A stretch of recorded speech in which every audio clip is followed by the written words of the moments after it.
Assalamualaikum warahmatullahi wabarakatuh. Apa khabar murid-murid yang cikgu kasih sekalian? Cikgu doakan murid-murid semua berada dalam keadaan yang sihat, ceria bersama keluarga yang tercinta. Pada hari ini, kita akan meneruskan pembelajaran dalam mata pelajaran pendidikan Islam di bawah bidang sirah yang bertajuk Itqan Menambah Berkat. Itqan menambah berkat.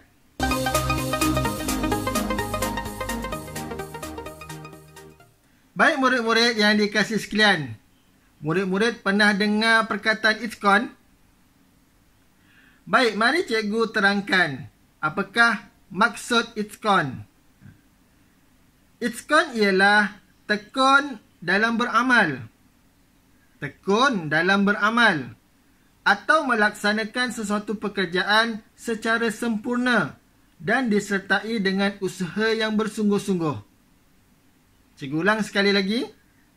Itqan adalah tekun dalam beramal atau melaksanakan sesuatu pekerjaan secara sempurna dan disertai dengan usaha yang bersungguh-sungguh. Contohnya kita belajar. Kita belajar hendaklah belajar dengan tekun. Sentiasa bersungguh-sungguh untuk mencapai kejayaan. Itulah dia itqan. Itqan ni merupakan sifat yang perlu ada pada diri kita. Baiklah murid-murid yang dikasihi sekalian, individu yang mempunyai sifat itqan yang sempurna, yang baik adalah Nabi kita, Nabi Muhammad sallallahu alaihi wasallam. Nabi kita ni mempunyai sifat itqan yang sangat hebat. Di sini cikgu akan ceritakan bagaimana itqan Nabi terhadap pekerjaannya dan terhadap dakwahnya. Cikgu akan terangkan, cikgu akan ceritakan kerja keras Nabi, sifat tekun Nabi dalam pekerjaannya dan dalam dakwahnya. Baiklah murid-murid, untuk pengetahuan murid-murid yang dikasihi sekalian, sejak kecil lagi Nabi Muhammad SAW sangat rajin dan bersungguh-sungguh dalam melakukan sesuatu pekerjaan. Apa pekerjaan Nabi sewaktu kecil? Siapa boleh jawab? Ya, pekerjaan Nabi sewaktu kecil adalah menggembala kambing dan berniaga. Sejak kecil lagi, Nabi telah bekerja sebagai menggembala kambing dan berniaga. Dalam pekerjaan tersebut, Nabi melakukan perkara itu dengan bersungguh-sungguh dan rajin. Dalam perniagaan, Nabi telah membantu bapa saudaranya berniaga ke Syam. Sifat jujur dan akhlak mulia baginda sewaktu berniaga menyebabkan baginda telah digelar Al-Amin di kalangan masyarakat Arab.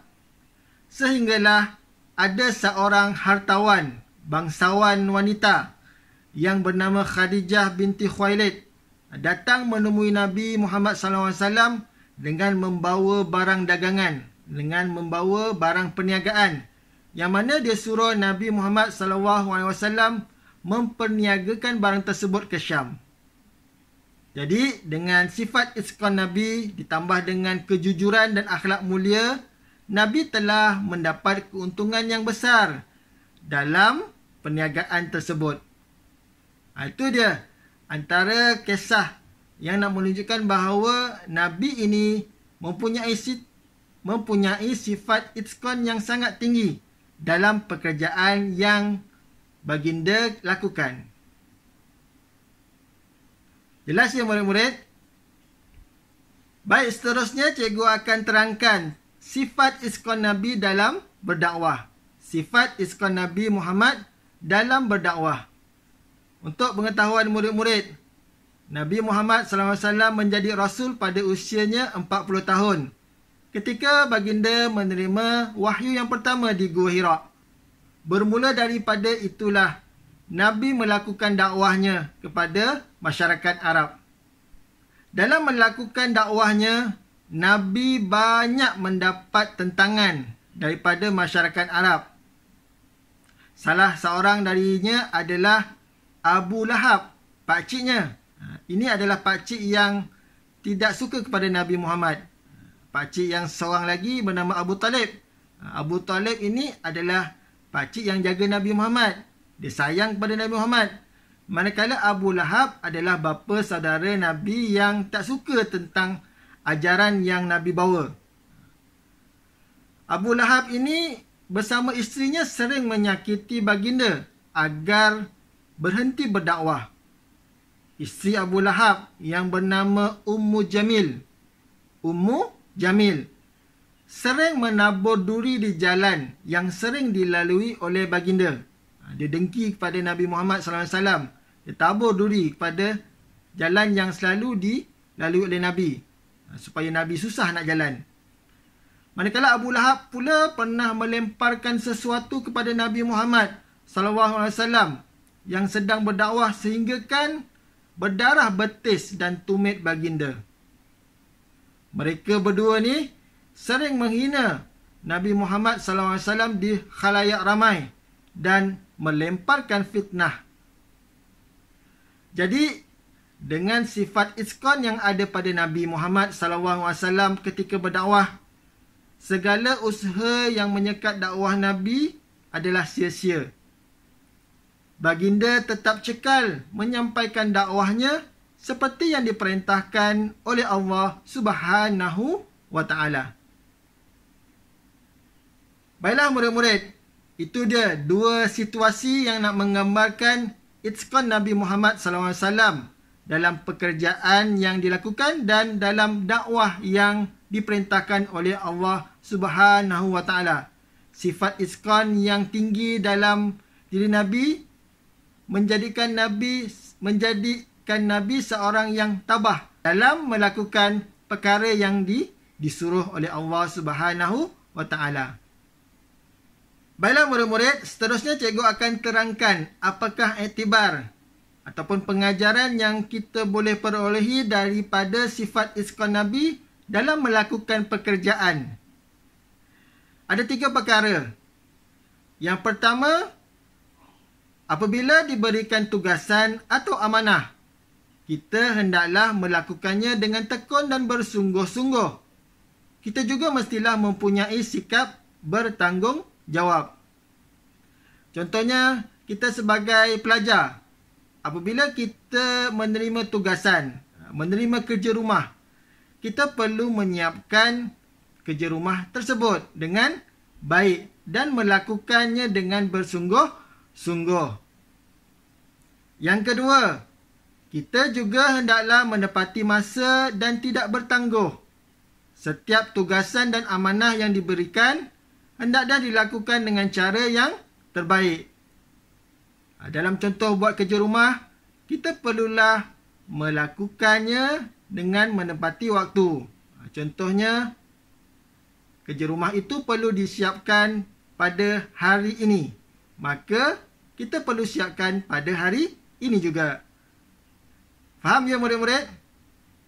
Baiklah, perkara yang ketiga, kita juga perlu mencontohi semangat Nabi Muhammad SAW, iaitu tidak putus asa dan sentiasa bermotivasi dan berfikiran positif. Itulah iktibar, iaitu pengajaran yang boleh kita ambil dalam pekerjaan yang kita lakukan, supaya kita ni sentiasa mempunyai sifat itqan. Baiklah, seterusnya iktibar yang kita boleh dapat daripada sifat itqan Nabi dalam baginda berdakwah. Yang pertama, kita hendaklah ikhlas dalam beribadah. Kita hendaklah ikhlas dalam beribadah. Segala apa ibadah yang kita lakukan, solat kita, puasa kita, sedekah kita, kita hendaklah lakukan dengan hati yang ikhlas. Yang kedua, kita hendaklah menjauhi perkara yang membatalkan ibadah. Kita hendaklah menjauhi perkara yang membatalkan ibadah. Contohnya, mempunyai perasaan riak apabila kita bersedekah. Dia akan memusnahkan pahala sedekah kita. Yang ketiga, kita hendaklah banyakkan berzikir. Banyakkan berzikir. Kerana berzikir itu dapat menenangkan hati kita. Yang keempat, menjaga pandangan mata. Menjaga pandangan mata. Dan yang kelima, hindari perkara sia-sia. Hindari perkara sia-sia. Itu dia 5 perkara yang kita boleh ambil iktibar daripada tindakan Nabi Muhammad SAW yang bersifat itqan dalam dakwah baginda. Baiklah murid-murid, itu saja pembelajaran kita pada hari ini. Hari ini kita belajar tentang sifat itqan. Individu yang mempunyai sifat itqan yang paling baik adalah Nabi Muhammad SAW. Cikgu doakan murid-murid dapat memahami apa yang kita pelajari pada hari ini. Dan cikgu nasihatkan murid-murid supaya sentiasa mengulang kaji pelajaran di rumah. Sekian untuk hari ini. Assalamualaikum warahmatullahi wabarakatuh.